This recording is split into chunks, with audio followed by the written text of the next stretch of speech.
We have such a fun episode for you today. We are interviewing Leah Garczynski, owner and principal designer of 13th Avenue Interiors. We are chatting all about design, pivoting from corporate life to entrepreneurship, mama life, type A personalities, Post-its, all the things. Let's dive in.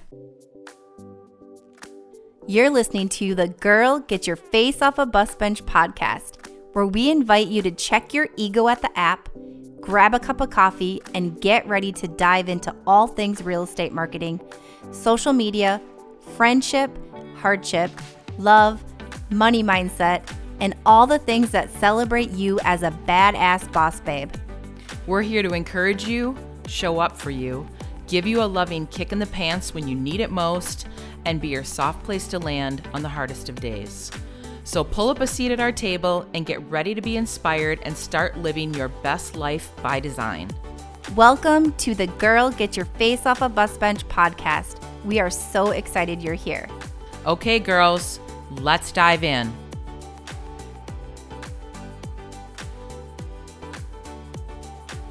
We have such a special episode today. We're interviewing Leah Garczynski with 13th Avenue Interiors. Leah, welcome to the show. Thank you so much for having me. I'm so excited to be here. I'm a bus bench babe, fangirl, and so the pleasure is mine. Thank you. This is so fun. It's so fun to have you in person too, because so many interviews are not in person. Yeah, so absolutely. It's nice to have a local friend. Same here. Yeah, so happy great to be here. Well, and it's so awesome that you started following the podcast. Did you find us or I don't know how it all worked out, but you came to one of our in-person events and we're like, oh my gosh, you're here. Yes. It was so exciting to meet you in person. Absolutely. I don't know where it started, but I'm so glad that it did. I've really enjoyed getting to watch your guys' group and getting to know you. And yeah, I think that's one of the great things about Instagram is getting to meet people and then bring those friendships into real life. I love that. I love this so much. And social media gets such a bad rap for many good reasons. Yeah. But this is the good part of it. This is the good part of social media. Absolutely. I love it. Yeah. Couldn't agree more. We made a friend. Yeah. Okay, Leah, tell us a little bit about yourself. All right. Well, like you said, my name is Leah Garczynski. I am a Minnesota native. I live in South Minneapolis with my husband, Brett, and we've been married for 12 years. And we have 2 kids, Lewis, who will be 7 soon, and he is in 1st grade. And then our daughter, Greta, is 4, and she's pre-K. And then I can't forget my furry baby. His name is Eddie, and he is a mini golden doodle who's been in our family for 9 years. So he's your first baby. First baby, furry baby, just yes. All the things. So, yeah. And then I am also the owner, principal designer, solopreneur, team of one behind 13th Avenue Interiors, a residential interior design group that does projects here in the Twin Cities and then also kind of around the Midwest. That's so fun. Love it. That's so fun. Tell us a little bit about how you are transitioning from the corporate world into an interior design business full time. Yeah, this is a very timely question in my life because to back up, I've been in the corporate world for almost 2 decades now. That's where I started my career. I went to school for apparel merchandising. So that's really the more business side, I guess, if you will, of fashion. So really, I've had roles in buying, I've had roles in sourcing, I've had roles in pricing, and I have just had an excellent corporate career that has opened up so many opportunities for me personally and professionally. And I've gotten to travel and experience so many things that I owe to my corporate career, but have found myself at a crossroads as my business has turned from hobby to side gig to almost another full-time business to kind of needing to make that leap and leave the corporate world. And so my husband and I are in the process right now of really mapping out what that will look like for us, obviously from a financial standpoint as those things shift. But then also timing and just how our routines may be impacted by something like that. And for me personally, I'm also thinking about how that's going to feel to make that leap and to go full time into entrepreneurship as other people have experienced. It's exciting. It's scary. I'm mostly excited to see what this business can do. I see so much potential in it, and I'm excited for myself. I know that there's a lot I have to offer my clients and soon to be and yet to be clients. But it's also a very kind of scary time too. I'm sad to leave the corporate world. It's been so good to me, and it's also, I have to recognize that it's kind of my safe zone. I have been in the corporate world for so long that it's familiar. I know how to navigate it. I know how to do all the things. I know who's who. You probably do it in your sleep. Exactly. And there's so much comfort in that, that making the leap and saying goodbye to that is definitely taking some mental and emotional preparation. But that's currently where I'm at is, having 2 full-time careers is not very realistic. And 2 children. Not children. So it's time to make a decision, and that push-pull between all of the things and loving all of the things in my life. Like I said, I love my design business so much with all my heart, and I love my corporate career and the people that I've gotten to work with. Yeah. And I love my family, but it's impossible to do all of them and do all of them well. And I've kind of reached that crossroads where if I want the design business to be everything I know it can be, then I have to devote my full work hours to that. So yeah, that's where I'm at right now. That is so brave. Thank you. It's a really big, bold, brave step. Goodness. Thank you. Thank you. So what sort of things are you doing in preparation? Well, like I said, there's definitely the family side of it, of, talking with my husband and figuring out how will that make our finances look, because to go from a corporate steadfast salary to owning a business that's very dependent on, business coming in and keeping up with the pace and having, kind of that pipeline of clients coming in, those are 2 very different things. So there's obviously that aspect of it. And then there's also the possibilities that could open up in terms of, with owning a business, having a little more flexibility in our schedule. So that's another thing that we're talking about a lot too, is when not tied to a 9 to 5, what are the gives and takes that could possibly come into our lives? I think, there's a lot of flexibility, and flexibility is great, but also how do we make sure that everything gets done as well? My husband has a career that, requires him to travel. And so he's away a couple nights a month. And so it's kind of figuring out how this could unlock possibilities in our family. So lots of conversations on that side. On my side, in terms of the business, I'm really mapping out where do I want this to go? And how long will it take me to get there? What could that look like? What are my priorities? I think that what's really cool is there are so many entrepreneurs out there doing so many amazing things. And there's so many different ways you can go after your business, especially in interior design. I see interior designers doing so many different things, e-design, they're doing distance design. There's just so many, people are opening up e-commerce platforms. There's so many avenues. So it's kind of taking a step back and thinking long-term of what feels right for me, what would really bring in that flexibility in my schedule that I desire, especially at this point in my life. And so really thinking about that and what those investments would look like, how long it would take to get there. And kind of, one of the things that my corporate career has taught me is thinking of a long range plan. Where do I want to be in a year, 3 years, 5 years, and what will it take to get there? So it's a lot of kind of, sitting down with myself and mapping that out and sharing it with my husband and other people that are sound advice as well, and see what they think. So you've literally thought of everything. This is incredible. Yeah. The long term as well, not just this is shiny, I'm going to do it. Well, thank you. Yeah. I think your corporate career has served you very well in that aspect. Christy and I have always been entrepreneurs, so we're like a wing and a prayer some days. Oh, there's something so good about that. Yes, absolutely. So how do you manage motherhood, marriage, life, and both businesses right now? Yeah. That's incredible. Yeah.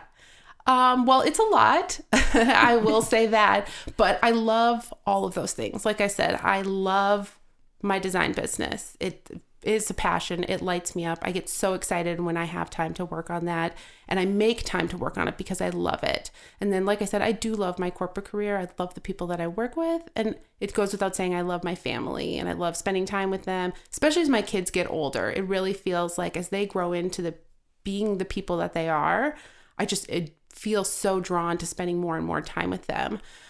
So that's how I, make time for everything. But from a more like logistical standpoint, I mean, I am your stereotypical type A personality girl. Like I am organized. I am like details. Let me know what's happening. My husband calls it managing my expectations. He knows he has to put things on the family calendar. Like I have to know what's coming. And so I take all of that and, make my to-do lists, and I use the notes app on my phone religiously. And I think, Beth, you and I maybe have exchanged messages about our love for Post-it notes. Like my life. My computer is the same. Yes. We were just joking about this. I have a giant, like the iMac screen, giant like that, and it's just Post-it. Covered. It's covered. I love Post-it notes. They're fantastic. See, type Buying A organized. Post-it notes, See, there's nothing wrong makes with me it. happy. Oh, It's so completely satisfying. organized. Yeah. Okay, we're on to something. So my whole life like runs on Post-it notes, but I love getting the to-do list, getting things out of my head onto a list really helps me. And then organizing kind of into like that need to do. Like I have to send those health forms into school. And I also have to get this client presentation done because we have a meeting scheduled on XYZ date. And separating the need to do's from the want to do's, that really helps me kind of break it down and see what needs to get done. And then, realistically, I'm a big fan of time batching and routines to really be able to predict like what's coming next. And when I do have an hour break in the day, I know exactly what I should be working on. I don't have to sit there and kind of think about, should I do this or should I do that? Like that organization, I guess, on the back end and organizing my brain basically helps me to just prioritize my time within a given day and a given week and know what I should be focusing on. And that's kind of just how I break it all down. And then of course I have an amazing husband who is more than just 50-50 partner. I mean, I joke sometimes that like he's probably 60 and I maybe 40, like he is just so hands-on there, supportive. We do everything together in terms of like tackling household projects and taking the kids places and that type of stuff. So when you add all of that up, that's kind of how I manage, or at least try to manage all the things at all the times. So Wow. I mean, I feel tired a little bit just like listening to you, but I also understand at some level that it's in Post-it notes. I think what I got from that was Post-it notes are totally our friend. Yeah. And the notes app on the phone is like a lifesaver. Absolutely. Okay, I love that you're building such a beautiful and like strong presence on social media. Like how are you managing to stay on top of all that and like make that a big component in your business? Well, thank you. I mean, it goes back to like, I actually do love Instagram, and I never thought I would say that. Mm-hmm. Before I had a business, I was definitely like a passive user of Instagram, like somebody that scrolled and liked, and it kind of stopped there. I didn't post besides when I felt like I had to for, my kid's birthday or something like that. But it kind of stopped there. And then when I started a business, I was like, well, I better become an active user of Instagram because that's what's required these days. But it felt really daunting. I'm sure you guys can relate or have felt that way at times. Yes, it comes absolutely. it comes with all these rules that say, you have to post this many times a week, and you have to be in your stories, and you have to make a reel, and you have to DM people. And it feels really overwhelming. But once I got into it and kind of found my own rhythm, I just really found that I love making connections. I mean, that's right here. This is how I met you guys. Yeah, I like love you that said, so much. that's just so amazing that you can now make friends and then bring those into real life. That's such a gift. And I've met so many designers here in Minneapolis through the Instagram app that have been so generous in terms of sharing information and having conversations and sharing resources or just talking about things, because anybody that works from home knows that it can be kind of lonely no matter what you're doing. Oh, so absolutely. I found so much connection in it, and I've even gotten clients through Instagram. So I am thankful for it, and I have learned to really enjoy it and get inspired through it. So that's what gets me to open up the app every day and get on there and plan stuff. But back to Little Miss Type A, I mean, I like to batch content. I'll find This is amazing. That makes Christy's heart so happy. I like to batch my Ryan, can you use that as like the highlight reel, Ryan? Can you pull that? Absolutely. Well, I think it just helps. Just get in the mindset, get in the flow, sit down for however many hours and just gather all the photos, write all the captions. And I find, it can feel daunting to approach it, but once I'm in it, I actually enjoy it. It is another creative outlet in a sense, in addition to designing, is, using those photos and sharing them and, giving your spin and your point of view on it. So I do try and batch my content. So I do too. Christy did not pay me to say that. That's so funny. Oh, it can make life so much easier. Mm-hmm. Yes, it really can. Okay. So from one design junkie to another. Yes. I love how you're always talking on social about like functionality of design and like that. I feel like that's like your platform of your design. It's like, how can I make your life easier with your design? Which now just hearing you talk makes so much sense because you seems like you operate really well in an organized space. And so I think a lot of people don't connect the dots that they can make their house more organized and it's going to make their life flow better. But you're bottling that and selling it, and that's magical. Like, talk more about that. Thank you. Yeah, absolutely. I mean, when I work with clients, my kind of 3 pillars are, and they're specifically in this order, is number 1, we talk about function and how your house needs to work for you. What isn't working and how do you make it work for you? Not just be like neutral and hopefully not creating work for you, but how is it working for you?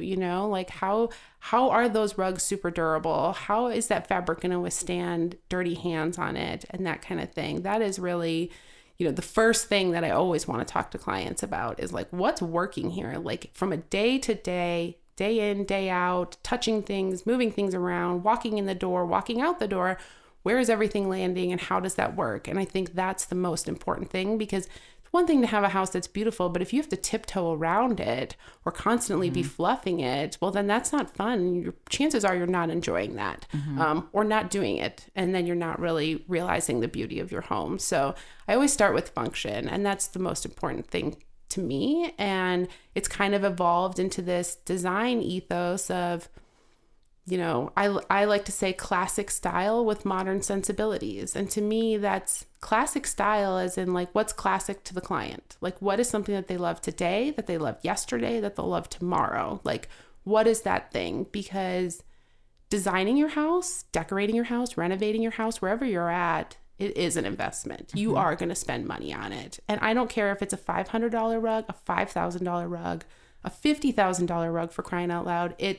You're not going to change that out very often. So you want to make sure that it's something that you love, that makes you feel good, and that works well in your home. And then the other side of that is modern sensibilities. Like, how do you make it, again, work for you and help out your family with those performance fabrics, with a touchless faucet, with a machine washable rug? Like, that's how you get things to really work for you and blend into your life and not have to be another chore or another to-do on those Post-it notes. So that's always top of mind for me.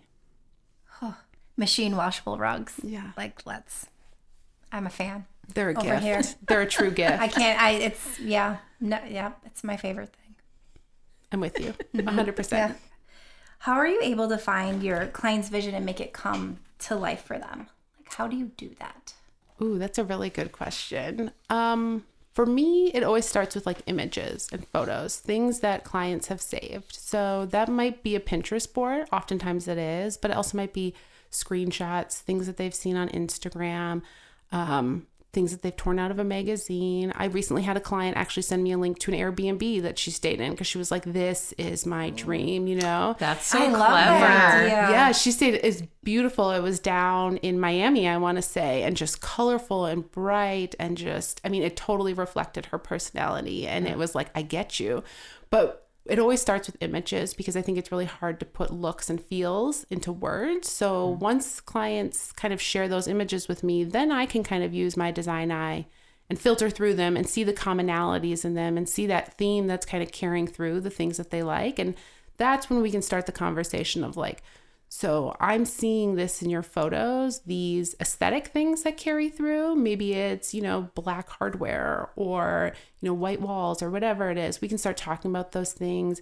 And then we can also talk about how they want their space to feel. Like this feels light and airy, or this feels moody or cozy, But if we don't have the images first, it's really hard to put words to looks and feels. And then from there, in the design process, we just keep going back to images. We have a concept design, which is really creating a vision board for people's spaces to really narrow in on what they want it to look like. Because it's easy to collect a lot of images, but it's kind of hard to narrow it down.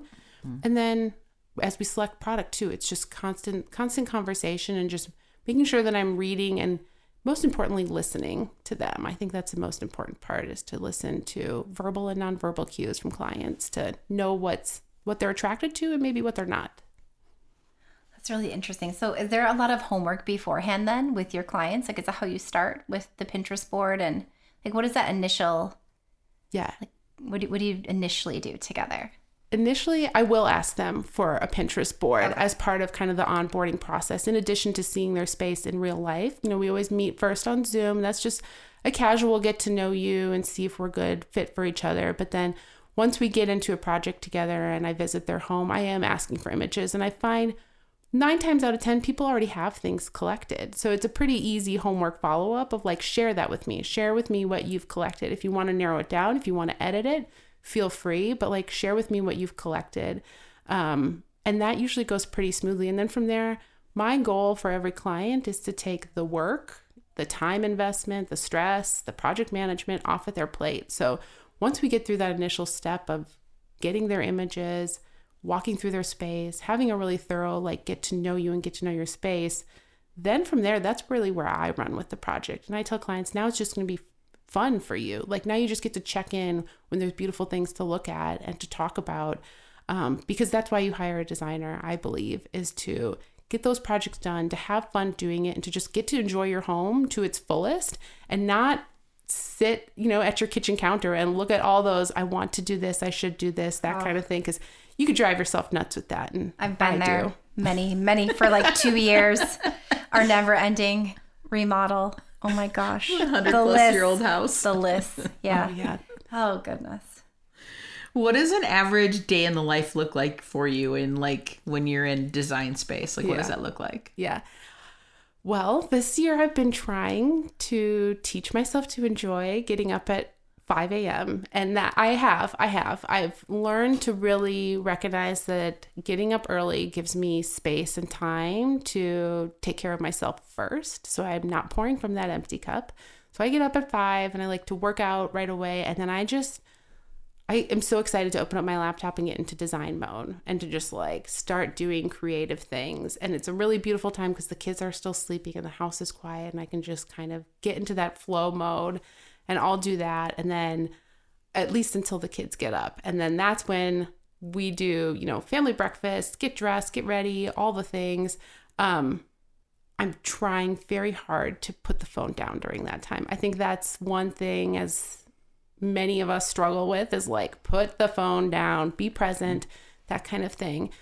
So that's something that I'm working on in that time frame. And then once they go to school, it's jump right into careers, right into jobs, and spend time just, working and prioritizing things throughout the day from an 8 to call it 5, it's just like in flow mode, working from home, doing all of the things. And then at the end of the day, it's pick up kids. And, there's trade-offs that I have to make right now where I'm at of a lot of times my husband will go pick up the kids and then take them to swimming lessons. So that way I can buy myself an extra hour and a half or 2 hours to get stuff done. That's the season that we're in. And if that doesn't happen, then it has to roll over into the weekend and add on some work hours into the weekend, but I go back to, I love what I do. And so it makes it worth it. I actually look forward to it.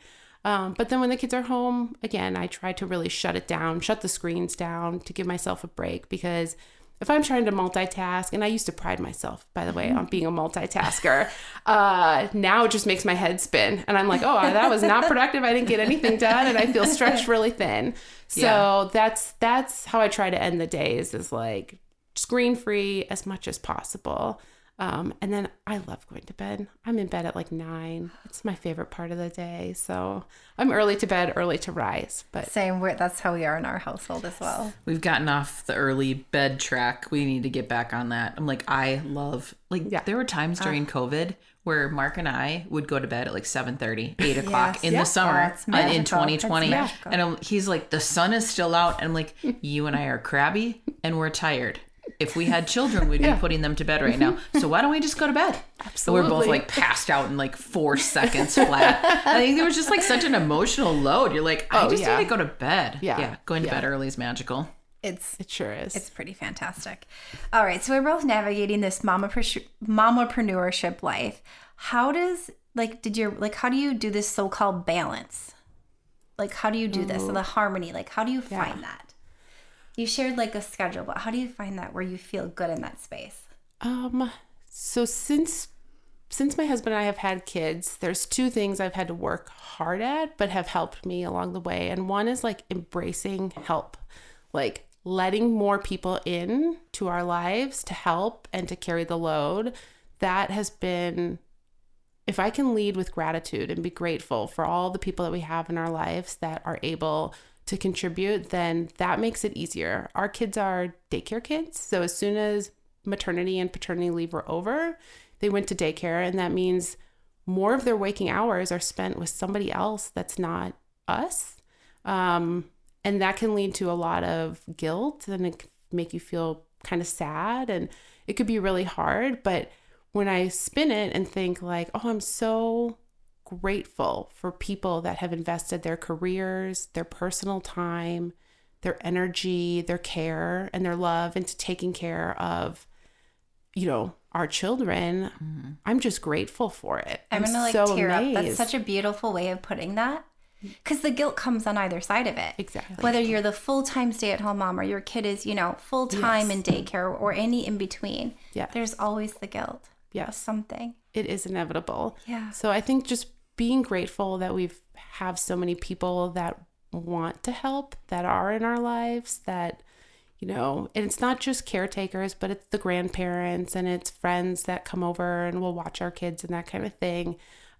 Leading with gratitude and letting more people in has really helped. And then the other thing is just letting go of the little things. And that's hard for me because like I said, I am type A. I want all my ducks in a row and I want to be the one to put them there, because if it's not me that puts them there, then that's not right. Yeah. And that was me before kids. And then I realized you got to let go of the little things, because otherwise you're not going to have space for the big things. So it's really like letting go of, and this is hard for me, but like messes and things not being in place. It's so hard. Oh my God. Those like little piles. Oh yeah. Piles everywhere. Piles. Yep, piles. My living room looks like a toy hurricane came through right now because a baby doll hair salon is set up in the living room. And the old me would have swooped through there and cleaned it all up, because I can't walk into the living room and look at this toy explosion. And now I'm just like, whatever. She'll play with it after school. And if she doesn't, she'll clean it up, kind of a thing.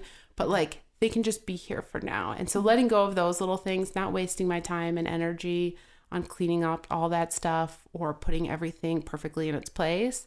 And that's hard, and it's something I work on, but that's helping a lot too in terms of balance and priorities. You're good about showing the messy middle on social media too. I try to. I think it's real life. Yeah, absolutely. Nobody's house, even the most beautifully decorated ones that you see on the glamorous home magazines, that's not how they are once people live in them, right? I love, everyone always goes, where are the paper towels? And they're somewhere, right? Really they're somewhere. Point. Yeah. So let's show those paper towels and let's show the mess and be real about it. Yeah. So I love it. So you touched quite a bit on like the career and the mama and like that harmony, that balance, and, accepting that mom guilt is going to come and you can deal with it as it comes. So what would you say to another mom who is afraid to start in something new for fear of less time with my kids, or just fear in general? What would you say to her? Well, first I would say I see you, because it's real. Mm-hmm. I've felt that fear. I still feel that fear a lot of times when I do something new. And it can be really scary. But my husband told me, and I'm sure he heard it from someone that's wiser than both of us, but that fear is actually excitement. And so if you were to just think like maybe this fear is just excitement, like reframe it a little. And what if this is just excitement around the possibility that I could do this? And maybe I'm afraid of failing at it because I really want it. If you think of it that way and try and think of it as excitement, that might change your perspective on it. But I would also say specifically to a parent, what would you tell your children? Like if they were in this situation, if they wanted to try something new, if they were really excited about something, maybe your kid's really excited about soccer and it's all they can think about and talk about at home.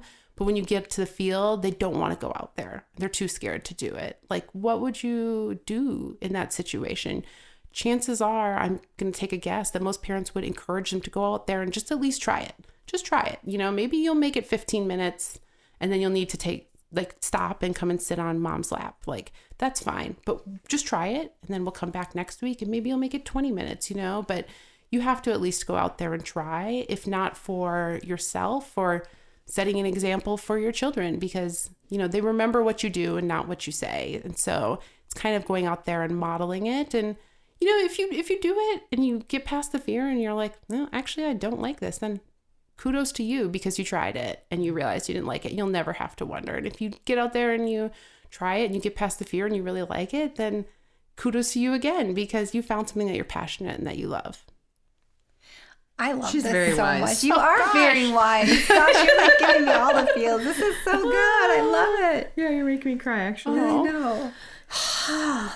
I did not mean to do that. No, it's like good tears. Mm-hmm. So Leah, what does 2024 look like for you? Like, what's up your sleeve, and what does business look like for you? Or what are you planning for? So exciting. Well, hopefully narrowing down to one career, that's the number one priority. I think that's in the bag. That's good. Yeah. And just really getting to, one, take on more clients. That will give me space and bandwidth to take on more clients. I think there's so many people out there that know exactly what they want their house to look and feel like, but they just can't get there, right? It's time, it's energy, it's decisions, it's so many things that hold us back from getting there. And so I want to be able to help those people and those clients. And so many of my clients have never worked with an interior designer before. And so I want to open up the possibility to more people. So I look forward to taking on more client projects, some bigger projects. And then also I have some ideas around kind of more of a e-commerce DIY idea for my DIYers out there that don't need full-on interior design help.